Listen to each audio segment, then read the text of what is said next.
"Mommy, will Santa know where we live now?" The CEO found them standing outside. The snow fell in thick, silent curtains outside the towering glass building on Fifth Avenue, and that's when Marcus Hendricks saw them. A young woman with hollow cheeks and exhausted eyes, clutching a small boy who couldn't have been more than 5 years old. They were huddled against the cold stone exterior of his corporate headquarters, the child's red sweater doing little to shield him from the biting December wind. What stopped Marcus mid-stride wasn't just the sight of them shivering in the Manhattan cold. It was the cardboard sign propped against the woman's knees that read in shaky handwriting, "Anything helps. Just trying to give my son Christmas." Marcus had built Hendricks Global from nothing, clawing his way up from a childhood spent in foster care to becoming one of the youngest CEOs in New York's financial district. He'd trained himself to walk past suffering, to compartmentalize, to focus on profit margins and quarterly reports. But something about the way that little boy looked up at his mother, his innocent face full of trust despite their circumstances, shattered every wall Marcus had carefully constructed around his heart. If you believe in the power of kindness and second chances, please like this video, share it with someone who needs hope today, and subscribe to our channel. Your support helps us bring more stories of compassion into the world. The woman noticed Marcus staring and immediately looked down, her arms tightening protectively around her son. Marcus found himself walking toward them before his rational mind could stop him. Up close, he could see the dirt on the boy's sneakers, the way the woman's hands trembled not just from cold, but from what looked like days without proper food. "Excuse me," Marcus said softly, crouching down to their level. The woman's green eyes flickered with fear and something else. Shame, perhaps, or the exhaustion of someone who'd fought too long and too hard. "I don't want any trouble," she whispered, her voice hoarse. "We'll move if you want. I know we shouldn't be here." The little boy pressed closer to his mother, and Marcus noticed a small stuffed reindeer clutched in his tiny hands, its antlers bent and fabric worn from what must have been years of constant companionship. "What's your name?" Marcus asked the boy gently. The child looked to his mother for permission before answering in a small voice, "Tommy." His mother added reluctantly, "I'm Rachel Morrison. Please, we're not looking for handouts. I lost my job 3 months ago. We've been staying in shelters, but they're full now with the holidays. I'm trying to find work, but nobody wants to hire someone without an address, and I can't get an address without money for a deposit." Her voice cracked, and she stopped, biting her lip hard enough to leave marks. Marcus felt something ancient and painful twist in his chest. He remembered being 7 years old, being moved from one foster home to another, never having a place that felt permanent or safe. He remembered the caseworkers with their pitying looks and their clipboards, shuffling him through a system that saw him as a case number rather than a child. "When did you last eat?" he asked. Rachel's silence was answer enough. Tommy piped up with heartbreaking honesty. "Mommy gave me her sandwich yesterday. She said she wasn't hungry, but I think she was." Marcus stood up, his mind already racing through logistics. "Come with me," he said, extending his hand. Rachel shrank back, suspicion flooding her features. "I'm not going anywhere with a stranger, especially not with my son." Marcus understood her fear. He pulled out his wallet, not for money, but for his business card.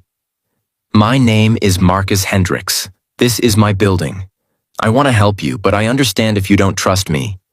At the very least, let me buy you both a hot meal. There's a cafe right across the street. Public place. Lots of people around." Something in Marcus's eyes must have convinced her, or perhaps it was simply that she was too tired and too hungry to refuse anymore. They sat in the warm cafe as Rachel and Tommy devoured sandwiches and hot chocolate with a desperation that made Marcus's throat tight. As they ate, Rachel told her story in fragments between bites.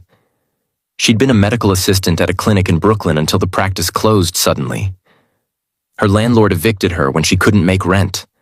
Her family was gone, her parents dead, no siblings, and Tommy's father had disappeared before the boy was even born. She'd tried everything: temp agencies, food banks, welfare offices with their endless paperwork and longer waiting lists. "Tommy asked me yesterday if Santa would know where to find us since we don't have a house anymore," Rachel said, tears finally spilling down her cheeks. "And I didn't know what to tell him. How do you explain to a 5-year-old that there might not be any presents this year? That we might spend Christmas in a shelter if we're lucky enough to get a spot?" Tommy looked up at his mother, his small hand reaching out to pat her arm in comfort, a child trying to console his parent in a reversal that shouldn't exist in any just world. Marcus made a decision that would have horrified his board of directors and probably violated several company policies. "I have an apartment. One I keep for when I work late and don't want to commute home. It's sitting empty most of the time." He held up a hand when Rachel started to protest. "Before you say no, hear me out. You need a place to stay and an address to put on job applications. I need someone I can trust to house sit and keep the place from sitting vacant. I also need a new assistant in my HR department. It's entry level, but it comes with health insurance and a decent salary. I can't promise it'll be easy, but I can promise it's yours if you want it." Rachel stared at him as if he'd spoken a foreign language. "Why would you do this for us? You don't even know us." Marcus thought about the scared 7-year-old boy he'd once been, the one who'd believed no one cared whether he lived or died.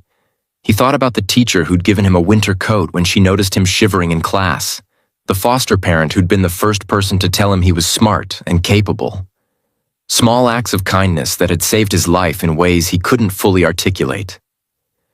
"Let's just say someone once did something similar for me when I needed it most," Marcus said quietly. "And I've spent years telling myself I earned everything through hard work alone.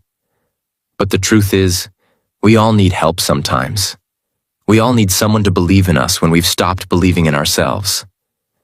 If this story has touched your heart in any way, please take a moment to like this video and share it with others. Sometimes the stories we need to hear most are the ones about ordinary kindness in an often harsh world.